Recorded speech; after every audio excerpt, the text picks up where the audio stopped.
வணக்கங்க.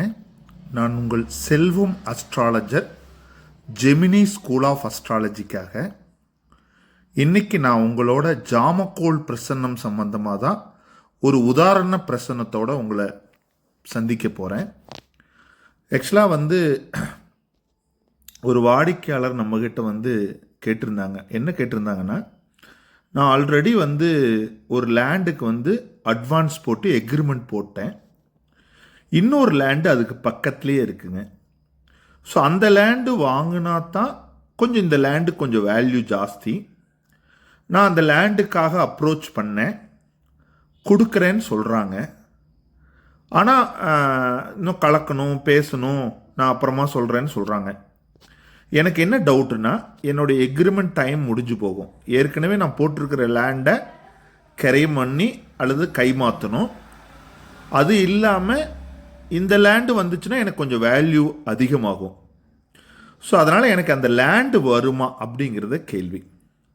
ஸோ உங்களுக்கு இதெல்லாம் ஜோதிடத்தில் பார்க்க முடியுமா அப்படிங்கிறது உங்களுக்கு பெரிய ஆச்சரியமாக இருக்கும். நிச்சயமாக ஜாமக்கோள் பிரசனத்தில் இதெல்லாம் நிச்சயமாக சாத்தியுங்க.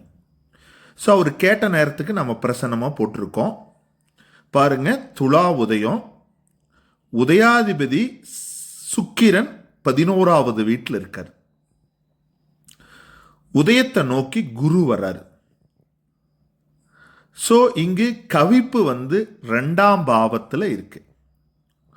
குருவை கவிக்கிறாரு, 2ஆம் பாவத்தை கவிக்கிறார். அந்த கவிக்கக்கூடிய குருவே உதயத்தை நோக்கி வர்றார். ஸோ இங்கே நமக்கு பார்க்குற போது மேலோட்டமாக நமக்கு ஒரு தெளிவாக ஒரு தீர்மானம் என்ன தெரியுது அப்படின்னா, 11ஆம் பாவம் சம்மந்தப்படுது, 2ஆம் பாவம் சம்மந்தப்படுது, பணத்தை குறிக்கக்கூடிய குரு சம்மந்தப்படுது. பாருங்க, 3லேயே செவ்வாய் இருக்கு. ஸோ அவங்க விற்கிற மனநிலை இருக்கிறாங்கிறது உறுதியாகுது. ஸோ அதில் ஒன்றும் மாற்று கருத்து இல்லை. செவ்வாய் 3ஆம் பாவத்தில் இருந்தால் விற்பனை சம்பந்தமான கேள்வி கேட்டால் அதில் பதில் ஆம் என்று அதில் விற்கிறதுல அவங்க உறுதியாக இருக்காங்க. அப்போ உதயாதிபதி 11ல் இருக்கிறது பணம், அதிக பணம்னு அர்த்தங்க. இப்போ இதை ரிலேட்டட் பண்ணணுங்க. நமக்கு நிறைய பேர்த்துக்கு என்னன்னா, ஒன்னோட ஒன்றை ரிலேட் பண்ண தெரியாதனால தான் பெரும்பாலும் பலன் எடுக்க முடியாமல் போயிடுறாங்க. காம்பினேஷன் எடுக்கிற மாதிரி உதயம், ஆருடம், கவிப்பு இதையெல்லாம் ஒன்னோட ஒன்றை ரிலேட் பண்ணால் மட்டும்தான் அதில் ஜெயிக்க முடியும். ஆருடம் 6வது வீட்டை காட்டுறது என்ன காட்டுது அப்படின்னா, அவங்களுக்கு கடன் அதிகமாக இருக்கனால பண தேவைகள் அதிகமாக இருக்கிற வாய்ப்பை தரும். ஒன்று. அடுத்தது, கவிப்பு 2ஆம் பாவத்திலையும் குரு 2ஆம் பாவத்தோடையும் தொடர்பு கொள்றதுனால அப்போ பணம்ங்கிற விஷயம்தான் இங்கே பிரச்சனையாக இருக்கும். அப்போ பணம்னு விஷயம் உதயாதிபதி 11ல் இருந்தால், அப்போ நாம் எந்த லேண்டை வாங்கணும்னு நினைக்கிறோமோ அவங்க அந்த லேண்டுக்கு அதிக விலை சொல்லக்கூடிய அமைப்பு வரும். நாம் என்ன சொன்னோம்னா, நீங்கள் இப்போ கோட் பண்ண ரேட்டை விட அதிகமாக கோட் பண்ணால் மட்டும்தான் அவங்க லேண்டை கொடுக்க வருவாங்க. மற்றபடி அவங்க நீங்கள் விலை நீங்கள் இன்னொரு பக்கத்து லேண்டில் வாங்கியிருக்கிற விலைக்கு இதை வாங்கிடலான்னு நினச்சா நிச்சயமாக கொடுக்க மாட்டாங்க அப்படிங்கிற விஷயத்தை நாம் அவங்ககிட்ட சொன்னோம். அப்போ இங்கே பிரசனத்தில் என்ன இண்டிகேட் பண்ணுது அப்படின்னா, என்ன கோட் பண்ணுறோமோ அந்த லேண்டுக்கு இல்லாமல், அந்த விலை இல்லாமல் அதிக விலை கேட்பாங்கங்கிறதா விட.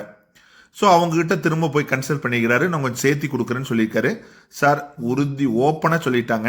சார் உறுதியாக சொல்கிறோம், எங்களுக்கு கொஞ்சம் கடன் இருக்குது, நீங்கள் வாங்கியிருக்கிற விலைக்கெல்லாம் எங்களால் விற்கிற இப்போ வாய்ப்பு இல்லை, எங்களோட எக்ஸ்பெக்டேஷன் வேறு. ஸோ நீங்கள் வச்சிருக்க விட இன்னும் அப்படியே 50% ஜாஸ்தியாக எங்களோட எக்ஸ்பெக்டேஷன் இருக்குது அப்படிங்கிற வார்த்தையை சொன்னதுனால, இவர் நாம் அந்த வியாபாரத்துக்காக வாங்குறதுனால அவங்க சொல்கிற விலைக்கு வாங்க முடியாதுன்னு சொல்லிட்டு இவர் ஏற்கனவே எக்ரிமெண்ட் போட்டிருந்த லேண்டை இவர் வேற ரீசேலுக்கு விற்றுட்டு இப்போ வெளியே வந்துட்டாருங்க. ஸோ இது சம்பவங்கள்லாம் நடந்து முடிஞ்சதுக்கு அப்புறம் தான் இந்த பிரசனத்தையே உங்களுக்கு போடுறேன். ஸோ இந்த மாதிரி ஜாமக்கோளில் உங்களால் உறுதி எடுக்க முடியும்.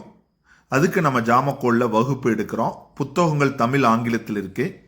நீங்கள் பார்த்துட்டு இருக்கிற இந்த சாஃப்ட்வேரை ஆண்ட்ராய்டு சாஃப்ட்வேர், மொபைல்லையே இயங்கக்கூடிய சாஃப்ட்வேர் தாங்க. நான் கீழே அதுக்கான லிங்க்கு டிஸ்கிரிப்ஷன் டீட்டெயில் எல்லாமே தர்றேன். வாய்ப்பு இருக்கிறவங்க பயன்படுத்திக்கோங்க. நிச்சயமா ஜோதிடராக இருந்தால் ஜாமக்கோல் பிரசன்னம் ஒரு வரப்பிரசாதம். இதெல்லாம் நீங்க ஜாதக கட்டத்தை பார்த்து பலன் சொல்ல முடியாது. நன்றி, வாழ்த்துக்களுங்க.